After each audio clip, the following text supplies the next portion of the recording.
It was a bright morning in Accra on the 12th of November 2025. At the gates of El-Wak Stadium, hundreds of young Ghanaians gathered, hopeful, eager, ready to seize a new start with the Ghana Armed Forces recruitment drive. Then, in a heart-stopping moment, the crowd surged. Some applicants breached security barriers, jostled through access points, and suddenly chaos broke out. The crush claimed 6 lives, dozens were injured, and a hopeful day turned tragic. Authorities say the death toll remains at 6, despite rumors of higher numbers. Investigations are underway to determine how crowd control failed and what must be done to prevent a repeat. Behind the tragedy lies a bigger story, a country where youth unemployment hovers near 39%, and military recruitment events have become one of the few viable paths to steady income. For many, this drive represented more than a job. It was a lifeline. Yet in their desperation to secure entry, a cascading human wave proved fatal. The military says the surge was unexpected, security protocols were breached, and rescue efforts are now focused on caring for the injured and contacting the bereaved families. As Ghana mourns, questions now turn to accountability, recruitment, logistics, and safety for the thousands who line up hoping for their chance. A day that began with aspiration ends in somber reflection.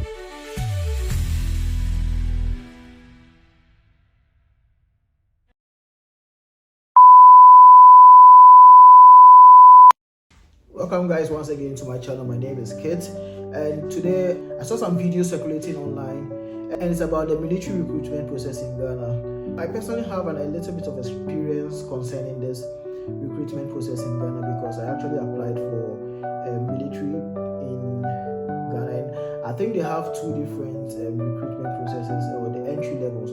They have the cadet and then the recruitment, or so something like that. But I did mine a long time ago, so I'm not really abreast with the whole process all over. What I went through is actually not as gruesome as this, and there wasn't any stampede, and it was very smooth and calm. So when I was going for the first process,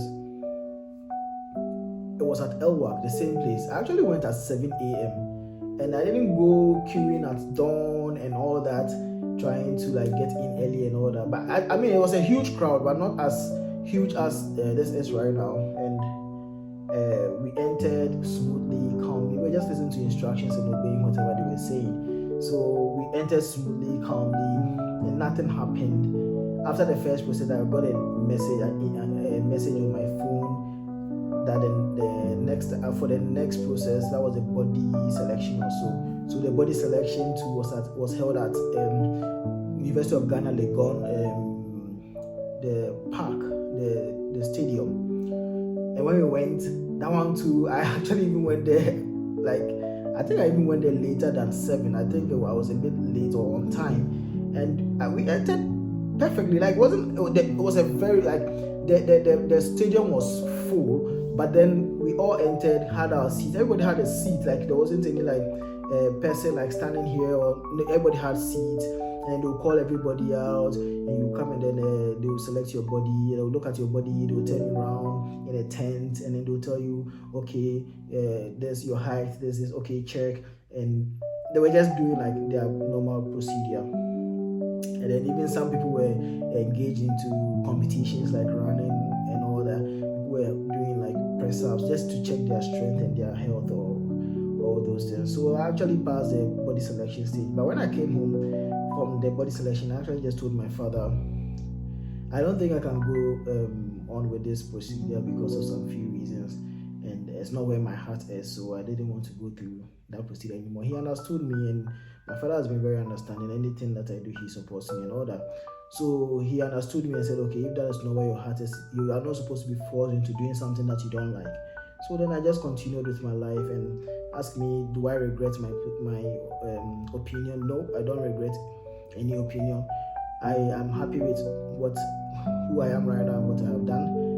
It's really sad that these people actually went there and then lost their lives, and it's actually due to the stampede. And may their soul rest in perfect peace. And it's not something that you want your child or your brother or your sister to go through, and lose their life just like that. It's really absurd. Very grotesque videos that I've seen online. We didn't want to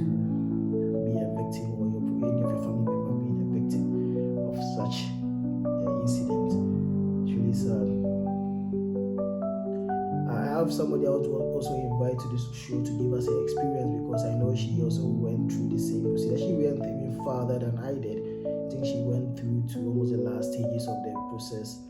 And yeah, she's a sister from another mother, and I would like her to also share her experience when she went for the process, the military process, and see how she also went.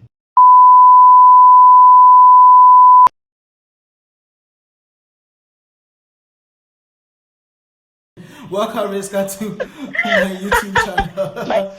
Yeah. Thank you. Thank you. I think you've seen the military this thing that's going on, the chaos that's going on in Ghana right now, and I've said my little piece of my experience. Actually, I didn't go through the whole thing. I started with the first one at El-Wak, then body selection. Body selection was at Legon Stadium. Then I think I just told my father that actually I'm not going to do it again, because for some reasons, and mostly to say when these things, for some reasons, Charlie, they have their people. If it's not your destiny, it's not your destiny. And I don't regret my decision up to now, because at least I'm doing fine. I'm doing okay. I don't have any problem. True. Yeah. But how was your process like? How did your process go like? So mine wasn't El-Wak. Mine was I feel like the recruits go to El-Wak because the cadets go straight to Burma camp. I've forgotten the name of the mess, but it's this mess. Yeah, it's like the canteen, right? No. It's a hall. It's a place where military. It's a hall. Yeah. Okay. They do a lot of functions there. I've watched a play there before by El-Wak. I don't know why I'm not. I think it's called Cadets Mess. I think that's the mess. It's for the officers, because I applied for the officer rank. Like you start from lieutenants, or lieutenants, yeah. So I applied online and then printed my forms and came for body selection. They'll tell you to arrive by 6 a.m. 6 a.m. But you start 6 a.m. or you have to be there. But they'll come and start at 10 a.m. Tell me, I didn't go at even 6 a.m. I went at like 8 a.m. or so. I mean, I didn't stress like that too. See, first day, me, I think I always wanted to be a soldier, an officer. But my dad was a soldier. Because your dad was a soldier, yeah, right? Barracks girl, I'm like, maybe I'll go to school, get a degree, apply to join the army. Like, I was ready. And I got there, I thought, I knew that sometimes, who you know, but I still believed that, your merits, like if you go and you push yourself a lot, you'll get in. Yeah, sure. I went, first step, I went body selection. They take a group into a room. They strip you. Me, Sam, they put me in a strip. I was shy off head. I was shy. I heard the men there. People go completely naked, like just only boxers. But yeah, I was shy off head. Like Charlie, even SSF, me, I don't go fit go bathroom there. People they would act. I was shy, like. As for me, it's me and random girls. I don't know anyone, and I'm wearing a bra and a pants. And sometimes there's a man there, and then they'll tell you, raise your hand, do this, open your leg, stand in attention. They want to check if you have, K leg, if you don't have the curve under your leg, if you have flat foot, and if they feel you, they'll just feel you from there. Then the next one is the aptitude test. Okay, I didn't go through the aptitude test because I dropped out. I personally dropped out after the body selection. I never did the aptitude test. I guess no, I didn't go through that. The aptitude test is crazy. The way I crammed in, the way I learned, I had a group a study group. We will go and meet there's this swimming pool area in the barracks. We'll go and meet there. We'll learn together. Me, my bestie, the guy, my childhood friend, and then his friends. We'll go and sit together, learn. Don't be small. And the exam too, they'll tell you come at 6. It's always 6 a.m. It's always 6. But sometimes they don't even start at the 6 a.m. People that you expect to be on time, they will tell you that once you apply, you are already a part of the military process. So the discipline should be there. it should be there. So even if they tell you come at 6 and you're coming at 2 p.m., you have to be there at 6. And because you are new, you are scared. I come back them. Should I go and buy? What if I go and they come and start calling people? What am I? See, I mean, me, I went twice. So the first time I was, I didn't know how it went. I was being a good student. I went twice. The experience that you get up, I go once, but I just give up. The second one, I was a borrow. Me, I will not come. I'll come much later because I knew say they will just take you if they want to take you. It doesn't matter if you come and you are giving your all. That one day. So I did the aptitude test. That one, you get there, then they'll mention. This is over 1,000 people, and they have to mention everybody's name one by one. Don't mention. It starts from A. I'm glad I'm at F because just at W and things, I always go before them. And then they mention my name. You go into a classroom, you sit down, they give you your paper, you write your name and everything. Wow. And then you come back again to come and listen to the result, like listen to those who passed. So instead of them to send you a text and say, say you pass, you fail, stay home, don't come. Oh, no. They'll call you all come together again. And then they'll come and mention the names one by one. If you hear your name, then if you don't hear your name, then you leave. Those who heard their names, now they'll tell them they are separating us into groups to come for outdoor leadership test, OLT. And that one is outside physical activities. Okay, physical activities. So they group us, and then you have to come in the outfits those kids were wearing. I never wore the outfits. I don't know why the first selection now they are going with white and black. I never wore it actually. I wore my house attire. It was the outdoor test that you have to wear like a white t-shirt and then a tracksuit. And then when you get there, they call when you people are coming to, they have different stations for different tests. So there's a monkey bar. You climb, it's like a monkey. Yes, from one. Be there. And then they will give you boxes. And they tell you people, solve it. Like, how are you going to move this from here to here? How are you going to do this? And they are watching you do it, and then they are writing. Did you pass? Even though you are working as a group, they are judging you individually. Personally, okay, individually. You have your number. Or something. I don't even remember. And so we get there, and when you are moving from one test area to the next, you don't walk. You jog. You have to jog. You run from here to here. You get there, then there's some ladder test. Like, honestly, I feel like I have tried to remove it from my mind because it's so annoying to me. Hey, God, these people. Hey.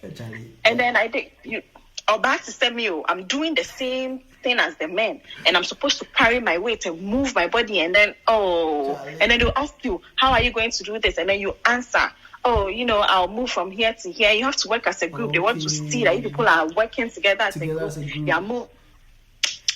You finish that one, you go home. They'll tell you, come on this day. All of you will come again. And then they'll come and mention the names of who passed, who did. And that one gets torture now. It's terrible, yes. And they'll still come at 6 a.m. And they'll come and mention the names at 2 p.m. That one crowd, because they're just mentioning names, they will come very late. So sometimes you leave the place at 6 p.m. and then you get home 7, 8 because of traffic. And probably you've not been eating the whole day because, as you said, you are scared to go because you're a new person, you're a newbie. Mm-hmm. Lucky for you, someone will come and be selling Coke and Fanta. Yeah. Those would, the way they go hit money. Yeah. And then I think there was a woman who sold some food beer around that side. So you go and it's packed. You buy like some small chop beer, you eat and come back. But you are still afraid. Yeah, you are afraid. The woman by now on Christmas that will share. The way she would get money.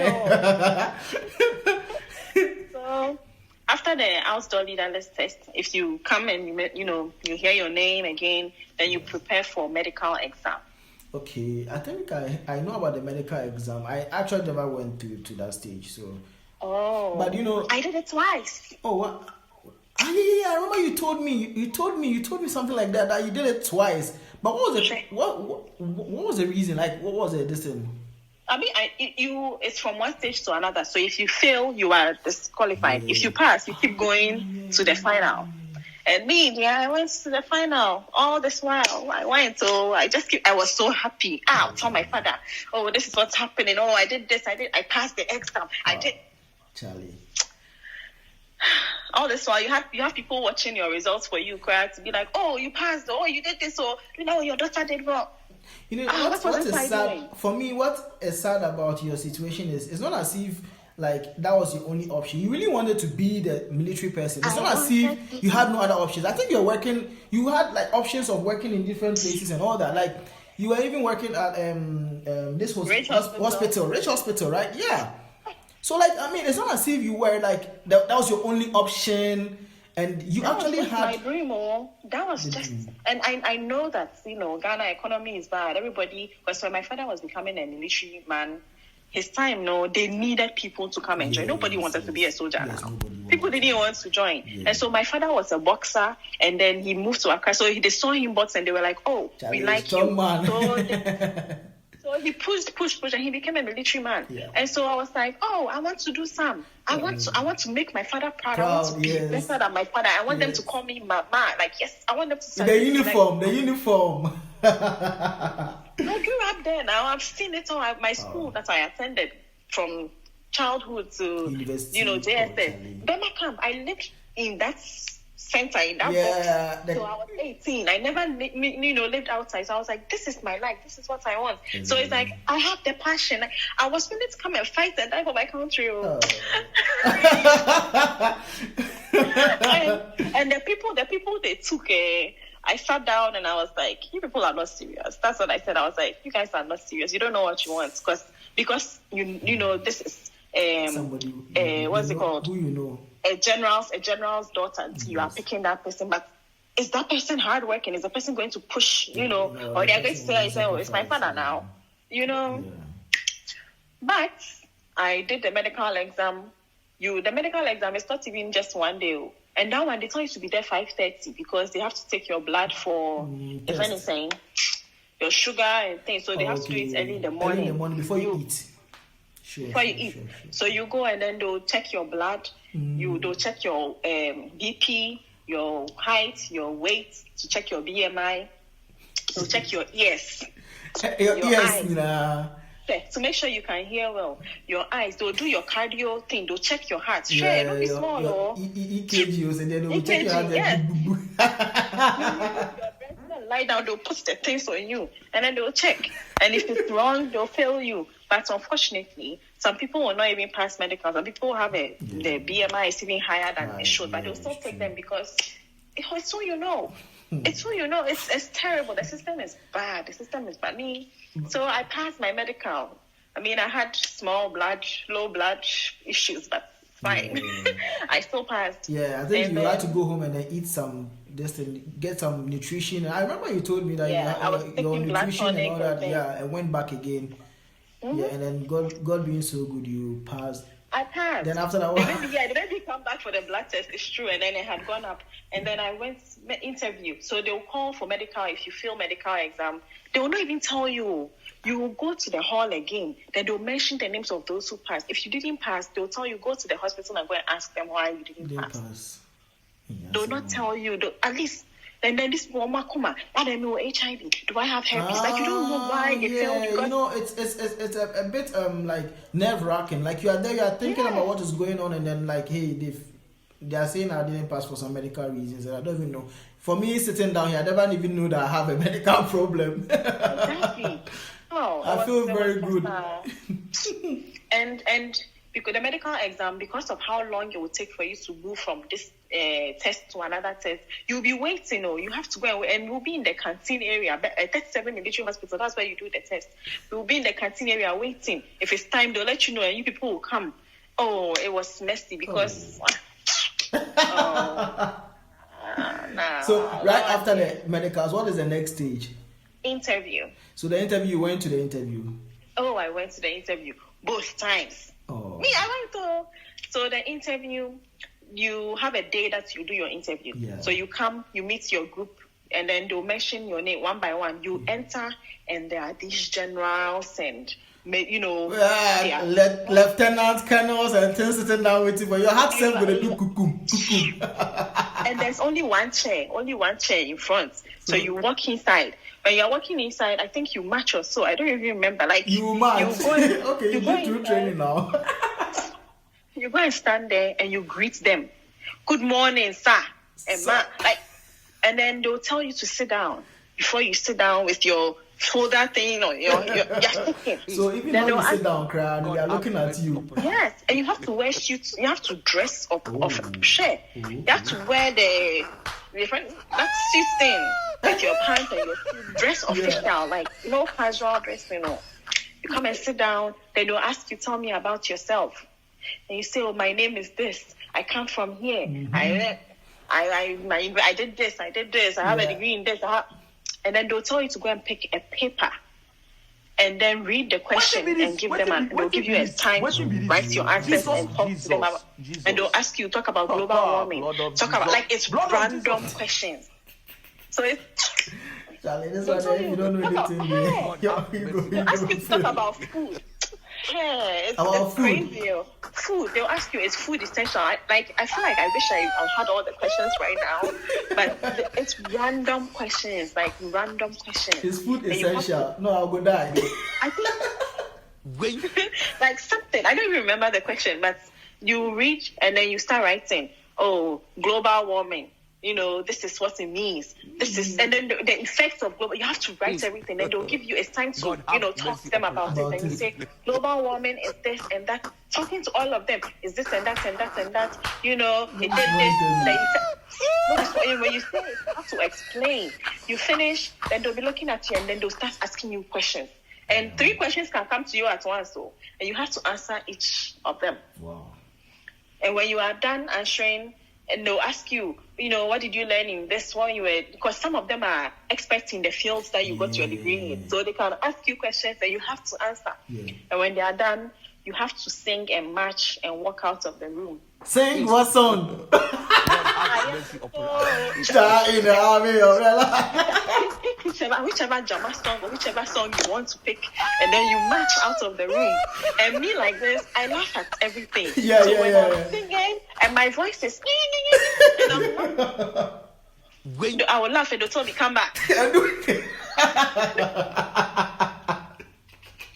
And you have to shout, and the more I shout, the thinner my voice gets. So it's very low. Your voice gets low, treble. Yeah. And then I'll march. And when one time I marched, I got outside and I laughed. They told me to come back. And you know the funny thing, people are also waiting. And then I did it, and I left, and I was like, that day, the first interview I did, like the very first interview, I was proud of myself. You're like very confident.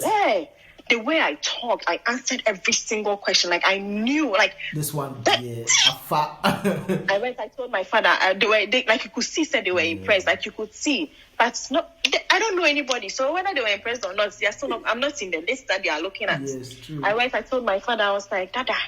I did well. They asked me that. I did. I said this. My father was proud. My father was like, oh, this one here.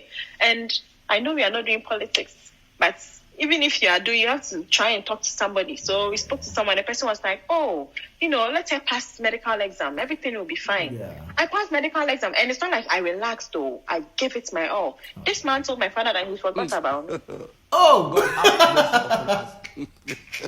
And so my bestie got in, and I was happy for her because I dragged her. I was like, girl, you are not going to sit at home and do office job. Come and follow me. Let's military. Come and join the army. I was going to ask you about them. Lucky for her, she got in by my childhood friend, the one I grew up with, who also lived in the barracks. Yes. He didn't get in.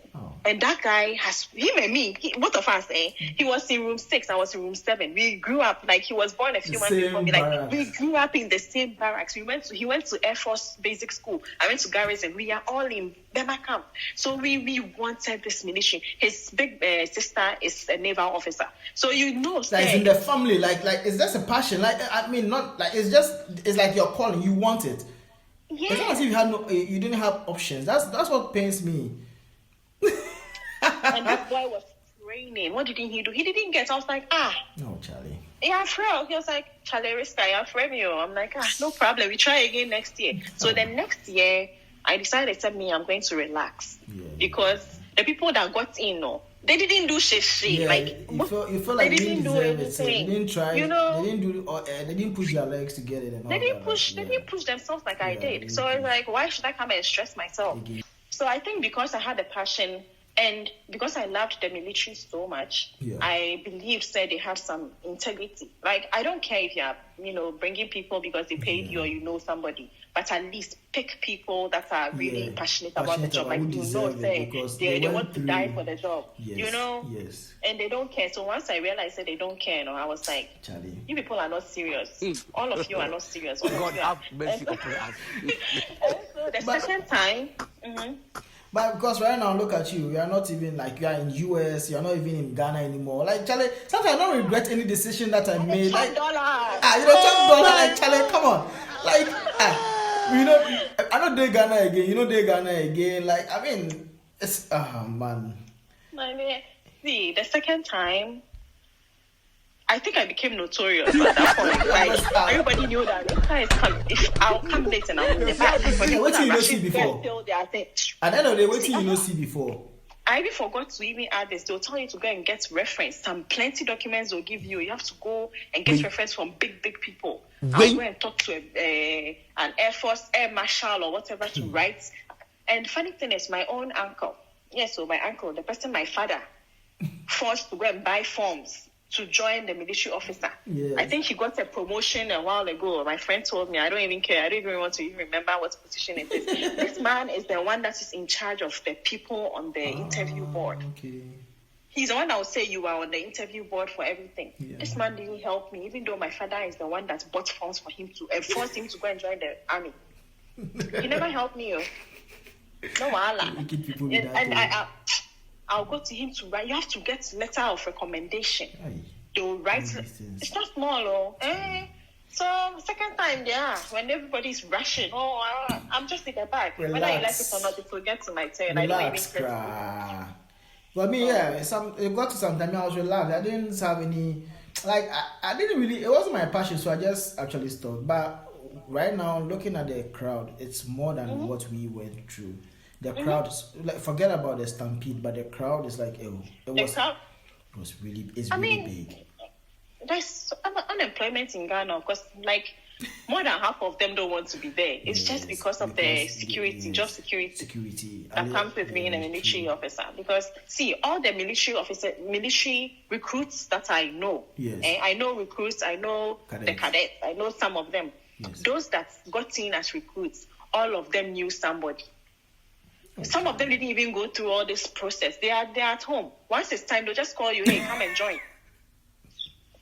Because tell me why people applied in 2019, and then somebody finished SHS this year. Let's say this year, the person gets into the military, but you that applied 2019, they're telling you to wait. How is it possible? Exactly. You see the system is you see the way some of the people were climbing the walls and then Charlie.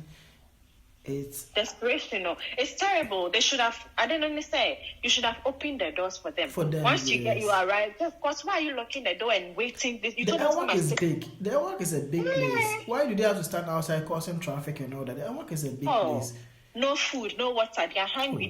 They want it. It's bad. It's bad. And you would. Say, go for no more Kwasiewo, because normally at the end they wouldn't have given it to you. But you've gone to let people step on you. That is a terrible way to die. That is a terrible way to die. And for this one, they're going to sell your kidney and things and give them also. Yes, but this one you died for nothing. I feel bad. I really feel bad for what happened to these people. I was shocked because our time, it wasn't like when we played, fact, just as you said, it's because of unemployment rate, but it weren't as many as I have seen, today's videos and all that. We're probably half of it or something, and then we went in smoothly. We didn't even have to push each other. Everybody entered. Everybody entered. We sat down. El-Wak, man, it's just sad. Right now. People are more hungry. That's the thing. Yeah. Another annoying part, they have a cut-off point for ages. So that person is older than that age, and that person will enter, you are there, and you are like... True. Because you hear that they have height cutoff point and they have age cutoff point, but you see somebody who was actually and then the person is really short hair.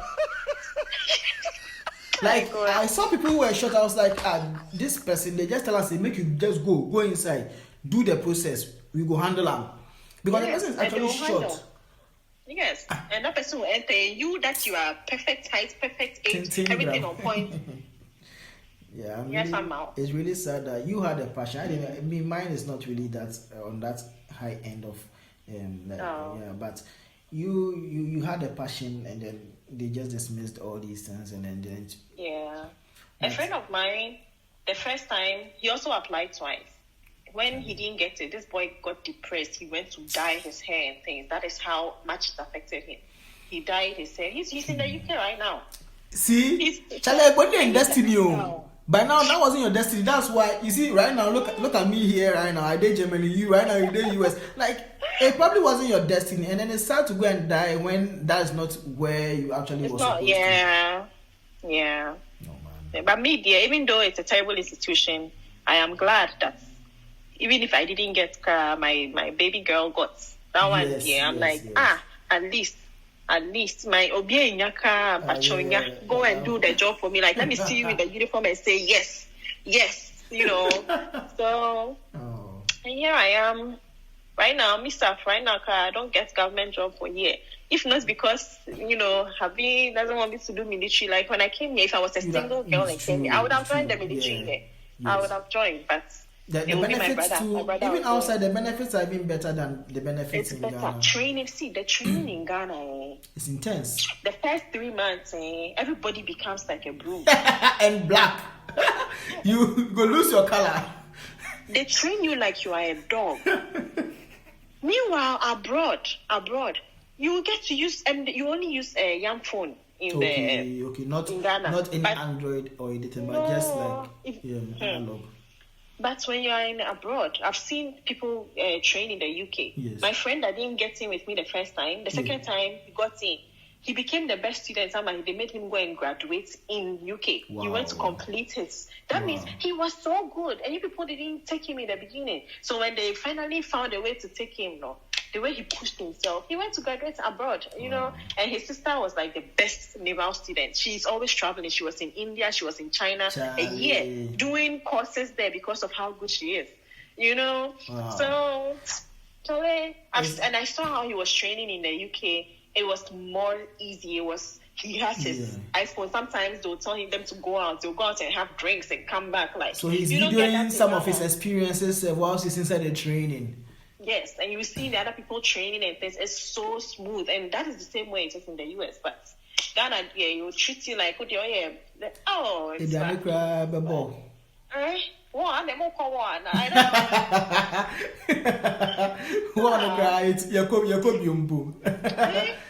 because right now the military that I grew up seeing, those military people that they are not there anymore. They are not there anymore. Right now, I have lost respect for the institution. Now and then, I know that. Meanwhile, my uncles and things still there inside, but still, I see all of them and I'm like, because you go inside and finish pension. And as a recruit person, normally here do you even have? You don't have plenty like that. I don't know. You can't survive with it, honestly. And when I applied, when I was doing my medical exam to come to the US, I met somebody who was a military guy. He was also coming. He told me that he was like, Charlie, if I pass my visa, my interview, I'm just telling them that, Charlie, I'm done. I'm out. And then he did. He moved. He came. I think he's in Maryland or so, enjoying his life. Opportunity. You get your opportunity. Someone had told me during my process. He told me, Seriska, if you get an opportunity to go abroad, go. Run. Don't come and join this. He was like me myself. If I get, I will go. Yeah. And I got. And who was coming to me asking me, Charlie, Riska, send me 500 cedis. Military man, oh, Charlie. Begging me for 500 cedis. Me, that's a day. I beg. Media, I'm very, very grateful to God that I didn't get the soldier. Me, I wanted I wanted a soldier because me feel the same. Me a soldier. Yeah. Like, it wasn't about the money. Yes. It wasn't about anything. I just want to be a military woman. But to see her, I sit down. I calculate here when I compare to soldier. I'm like, True. When you reflect back and you be like, Charlie, maybe you earn this amount of money and then you compare it to what you would have been having in Ghana. Be like, Charlie, you are grateful to whatever decision God has given your destiny. Everybody's destiny is different too. Like, I feel like everybody's destiny is different. Look at thousands of people going for this military training, and then they'll take maybe like, I'm exaggerating, but let's say they'll take like 100 or something, and that 100 people, what shows that you'll be part of it? If your heart is not inside, just don't go. I know it's hard, but Charlie, my own, they usually take like 150 something, and that is over 3,000 people. Yeah. You stress all these people out, and from beginning they've already picked their 100 and something. Yeah, at that point they've already picked like 100. Yeah, the slot has already been taken. They've taken it. Oh my father, it's sad though. It's that you move around thinking that if any institution will be the most legit, it should be the military. They should stand on their morals and stuff. They're most corrupt. They beg. My father was like, oh, your brother is done with university. I want him to apply for, military. I told my father, I'll bring him to the US and he will come and join the military in the US. He will not join Ghana. He will not. It's better because imagine if your brother was going for one of the this recruitment process, and then you hear this stampede, your heart. You call home and you be calling home and asking, was he part or was he there? Yes. So are you okay? Are you okay? What happened? And this. It makes him. I'm sure maybe quarter of the people and their parents will be very worried and say, "And could be why me pacho and could be." And then say obeko I na abaji a month and I won't African mothers too already. Me say na my brown na me back up o me pacho o me back up. And the saddest part is when you retire from the military, you see I've seen how they treat veterans in the US. Yeah, they respect them. Thank you for your service. At the airports, the way they salute them and tell them thank you for your service. They always have priority boarding. They always board first. Yes. Over everybody. Yes. My husband's father, he is a retired military man. The house he's living in is because he's a veteran that he got that house. Nice. He doesn't pay for that house. Nice. Hey. Sorry, I'm getting a little bit. He doesn't pay. Yeah. And everything, when I apply for jobs, I do ask you, are you a veteran? Yeah. If you write that you're a veteran, they'll give you priority. Thank you for your service. For life. They wash their hands from your top. Especially if you are even in the military, you kind of have, if you are inside, you kind of have like links. Oh, I know this person. When you get out, the links die. Your daughter, your son has no links anymore.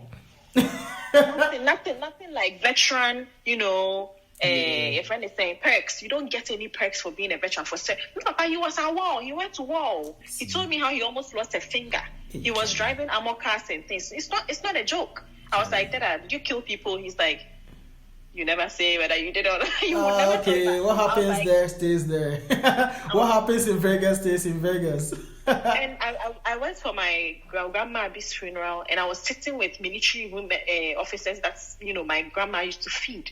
And then these men were talking to me about how they would intentionally shoot themselves in the leg because they don't want to be in the war again, so that they'll go home. So it's like these people have fought, Lebanon fights, like they fought. They actually went in the war front. They went to war and they finished military and nothing like thank you for your service. Like nothing. Hey, when you respect U.S. military, hey, thank you for your service. Like, Charlie, if you see someone wearing a military uniform in the way they will salute you, thank you for your service, and just like some.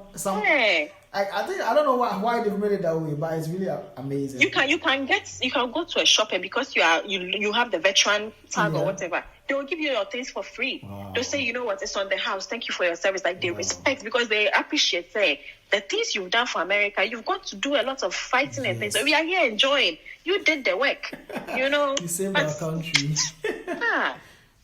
Meanwhile, they are looking for people. They are always looking for people to join. It's they're also actually always looking for people. They don't even like it's like they are like begging you. People are not like forcing to be in. They are begging you to come. They are begging you come and join. In Ghana, the perks that comes with it. By Ghana, I sure say if military from all over the world are actually looking for people, whether they are non-citizens or citizens, I swear if they can Ghana, they will take half the population, the youth. Half the population. They will take half the youth. They will come and fight. They will come and. They will take half the youth. No, for real, they will take half the youth. I mean the Ukraine thing when they needed soldiers, some Ghanaians joined. Yeah, they actually sent. Yeah, it's true. Not easier. Yeah. Ghana. So I mean, I think we'll just conclude here, and I'll thank you for appearing on my channel, and I'm hoping you make more appearances on my channel because it's more exhilarating and then it's fun. I mean, for me, it's fun to have another person to like have discussions and all that with. So we hope to see you more. You know, I forgot this is for YouTube, but I thought I'm just listening. I hope I didn't say too much. Thank you very much, Riska, for being on my channel, and then I hope to see you more. We hope to see you more on this channel. Thank you very much. Thank you for having me. All right, take care. Bye. Bye.